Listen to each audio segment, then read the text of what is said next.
혹시 여러분, 내가 가해자의 가족이 되는 경우를 상상해 보신 적 있으실까요? 조금 더 깊고 넓게 들여다보면요, 가해자와 피해자가 뒤섞여 버리는 경우도 많아요. 대표적으로 가해자가 과거에 다른 학교 폭력에서 피해자였던 경우가 있습니다. 차라리 무슨 만화 영화처럼 악역, 나쁜 역할과 착한 우리 주인공이 뚜렷하게 구분되면 좋을 텐데 현실은 도무지 그렇지가 않습니다.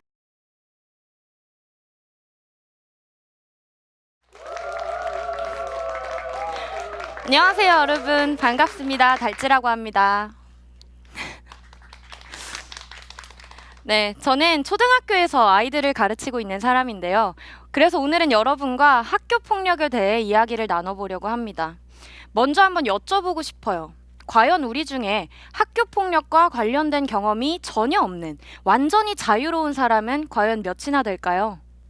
많은 분들이 분명 학창 시절에 학교 폭력의 장면들을 직접 목격하셨을 것 같은데요. 교사인 저 또한 마찬가지입니다. 제 어릴 적 기억으로는 중학교 때가 가장 심했던 것 같은데 부끄럽게도 저는 나서지 못했으면 물론이고 그때 다들 모른 척하고 웃어넘기는 그 상황 속에서 혼자 튀거나 고립되고 싶지 않다는 이유로 같이 웃고 있었던 기억이 나요. 그 기억은 제가 정말 떠올릴 때마다 내가 선생님을 할 자격이 있나 싶은 생각을 할 정도로 너무너무 부끄러운 기억인데요. 그리고 성인이 되고 난 후에는 저는 제 소중한 사람이 학교 폭력의 피해자였다는 것을 알게 되었습니다. 그녀의 이야기를 들었을 때는요, 정말 참담한 기분이었어요. 몇 날 며칠을 분노했고 그녀를 위해 지금의 내가 해줄 수 있는 것이 아무것도 없어서 이 상처를 치유해 줄 수 있는 게 아니라서 굉장히 혼자 깊은 무력감을 느꼈죠. 과거의 제 자신은 더욱더 부끄러워졌고요. 여러분들 중에도 분명 저와 같은 비슷한 경험을 하신 분들이 계실 거라고 생각합니다. 용기가 없었던 어린 날의 죄책감과 부끄러움, 이 괴로움을 우리는 계속 품고 살아가고 있는 거죠. 며칠 전에는요, 영화를 하나 봤는데요. 제목이 네 부모 얼굴이 보고 싶다 였어요. 강렬하죠? 내용도 그렇습니다. 한 아이가 스스로 생을 마감하려는 안타까운 시도를 합니다. 이유는 학교 폭력. 남겨진 편지에는 4개의 이름이 쓰여 있었고요. 가해자로 지목된 이 아이들의 부모님들이 사건을 은폐하기 위해 움직이기 시작합니다. 학부모, 선생님, 학교 관계자와 목격자까지 등장인물들은 각자 선택의 기로 앞에 서게 되는데 앞장서서 옳은 길을 선택하는 게 누구에게도 쉽지가 않아요. 이기적이고 추악한 어른들의 이야기가 펼쳐집니다. 여보, 지금 이든이 담임이 경찰한테 뭐라고 하는데? 건우야, 네가 죽으면 우리 애도 끝이다. 독특하게도 피해자가 아닌 가해자 부모의 시선으로 이야기가 진행이 되는데요. 그걸 보면서 저는 학교 폭력을 조금 더 넓은 시야로, 넓은 시선으로 떠올려 볼 수 있었던 것 같습니다. 지금 현재 학교를 다니고 있는 아이들만의 문제가 아니라 이를 둘러싼 어른들의 문제가 이렇게 지독하게 얽혀 있구나. 학교 폭력은 바로 우리의 문제고 우리의 이야기구나. 지나간 일들뿐만 아니라 앞으로도 우리는 꽤 많은 학교 폭력 상황들을 직접 마주하게 될 겁니다. 저는 선생님이니까 물론 당연하겠지만 여러분들은 어떨 것 같으세요? 우리는 학교 폭력 사건을 직접 경험하는 일들이 생길까요? 저는 그렇다고 말씀드리고 싶어요. 분명히 자녀가 있으신 분들은 학부모가 되어서 내 아이들을 통해 혹은 또 자녀가 없는 분들도 마찬가지죠. 소중한 사람들의 아이들이 학교에서 겪는 크고 작은 일들을 듣고 만나게 될 테니까요. 작고 모호한 학교 폭력들은 정말 흔하게 일어나요. 작은 장난에서 시작되기도 하고 가해자가 다수라서 특정 짓기 어려운 경우도 굉장히 많습니다. 직접적인 폭력 사건들은 사실 분명 줄어들고 있다고들 하지만 학교 폭력의 형태가 오히려 간접적으로 변하고 있다고 해요. 은근히 따돌리고 뒷담화를 하는 거. 온라인을 통해 학교 바깥까지 이어지는 학교 폭력 사건들. 상처를 주고받으며 어쩔 줄 모르는 우리 아이들. 그리고 그걸 지켜보는 아이들도 있죠. 목격자들 또한 엄청난 스트레스를 받는다는 걸 혹시 아시나요? 심하게는 그 스트레스의 수준이 천재지변과 생명의 위협을 받는 상황에 준한다고까지 합니다.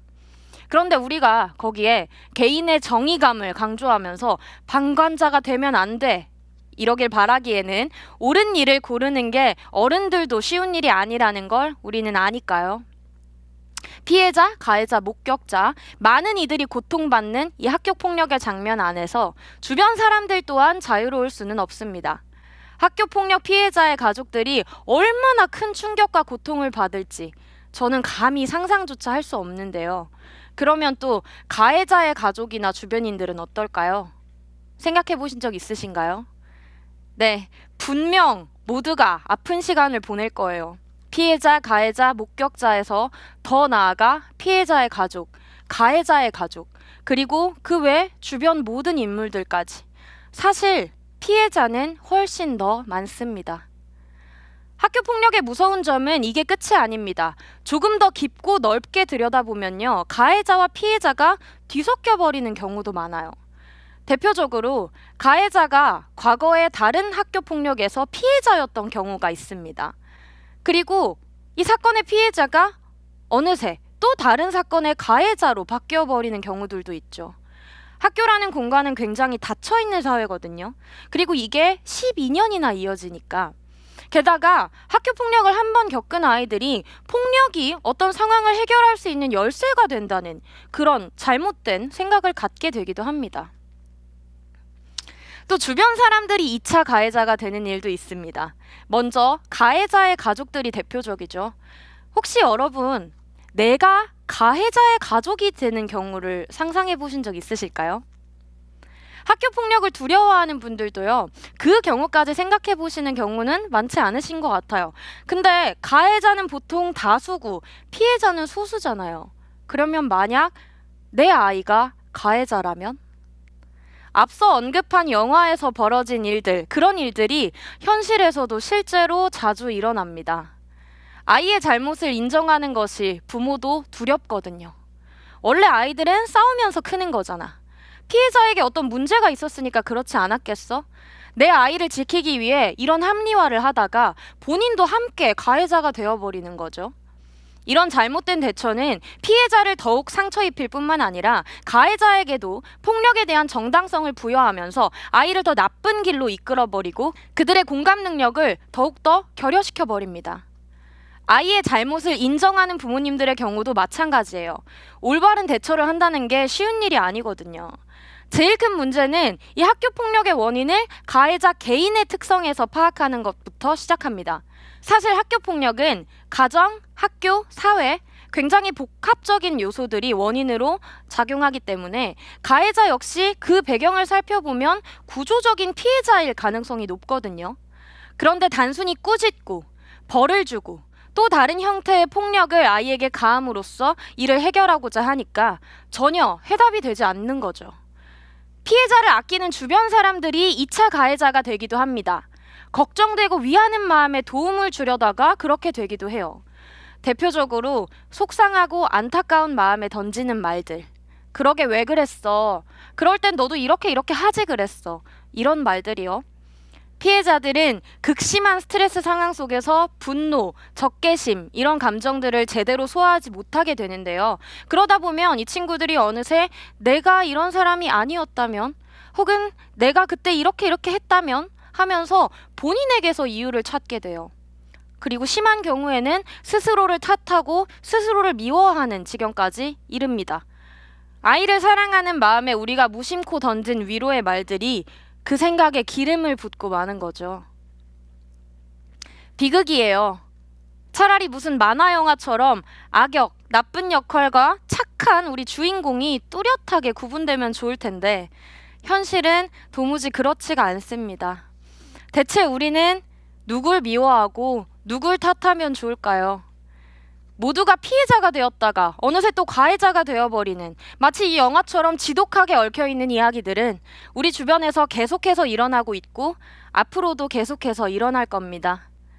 어떠세요? 여전히 학교폭력의 이야기가 남의 일처럼 느껴지시나요? 네 부모 얼굴이 보고 싶다 이 영화 시사회에서 김홍파 배우님이 이런 이야기를 하셨어요. 아드님이 학교에서 본인을 괴롭히던 한 친구를 때렸다는 소식을 들으셨대요. 아이가 피해자면서 가해자인 그 상황에 잘했다고 할 수도 없고 굉장히 난감했다고 하시면서 이런 말을 하셨습니다. 결국 어른들의 문제가 아닐까. 우리는 과연 무엇을 해왔고 아이들에게 무엇을 주면서 살았는지를 돌아봐야 하는 것 같다. 라고요. 들으면서 저도 참 많은 생각을 했던 것 같습니다. 학교 폭력은 학교에만 국한된 이야기, 학교만의 문제가 아닙니다. 내 아이만 잘 키우면 되고 우리 아이만 아니면 된다는 생각. 학교 폭력을 일부 문제아들의 이야기로 여기는 그런 생각에서 우리는 이제 벗어나야 합니다. 그리고 아이들에게 더 나은 사회를 만들어주기 위해 어른인 나는 어떤 역할을 할 수 있을까? 이 생각을 사회 전체가 어떤 책임감을 가지고 고민해야 하는 시기라고 생각합니다. 아동 청소년기에는 두뇌가 한창 성장 중이라 주변 환경과 인간관계가 이 두뇌에 끼치는 영향이 성인에 비해 엄청나거든요. 그런데 인터넷이 발달하면서 아이들은 점점 살과 살이 부대끼는 그런 만남보다는 혼자 고립되어 있는 시간이 늘어나고 있습니다. 그런데 미디어에서는 폭력이 자꾸만 묵인되고 미화되고 있고 아이들은 그걸 계속해서 소비해요. 폭력에는 갈수록 무뎌지고 공감 능력을 자꾸만 상실합니다. 게다가 갈수록 부추겨지는 경쟁의 분위기, 성취감은커녕 자신을 자꾸만 부정당하는 그런 순간들, 부모님과 선생님의 조건부 사랑, 이런 어른들의 무심함이 아이들을 또 결국 우리 스스로를 학교 폭력의 늪으로 계속 끌어들이고 있는 게 아닐까요? 어른들이 먼저 달라져야 합니다. 우리가 먼저 움직여야 바뀔 거라고 생각합니다. 칭찬, 인정, 관심과 사랑으로 아이들이 올바른 자아 정체감을 형성할 수 있도록 도와야 합니다. 올바른 의사소통 능력과 공감 능력을 키울 수 있도록 문제를 해결해 나가며 타인의 욕구와 내 욕구를 조율해 보는 경험과 그리고 스스로 그걸 성찰해 보는 기회들을 충분히 제공해야 합니다. 무분별하게 노출되는 미디어의 폭력성에서 아이들을 보호할 수 있어야 합니다. 어른과 제도를 믿을 수 있도록 어려움이 있는 아이들이 의지하고 어른에게 도움을 요청할 수 있도록 우리가 앞장서서 옳은 모습을 보여야겠죠. 학교 폭력을 예방하려는 노력도 물론 중요하겠지만 사건이 벌어졌을 때 올바르게 대처할 수 있도록 꾸준히 관심을 가지고 또 인식을 제고하는 것 또한 필요하겠습니다. 더 이상 상처를 주고받으며 아파하는 아이들이 없는 그런 멋진 세상이 오길 바라며 당장 우리의 이야기 학교 폭력 많은 관심 가져주세요. 지금까지 달찌였습니다. 감사합니다.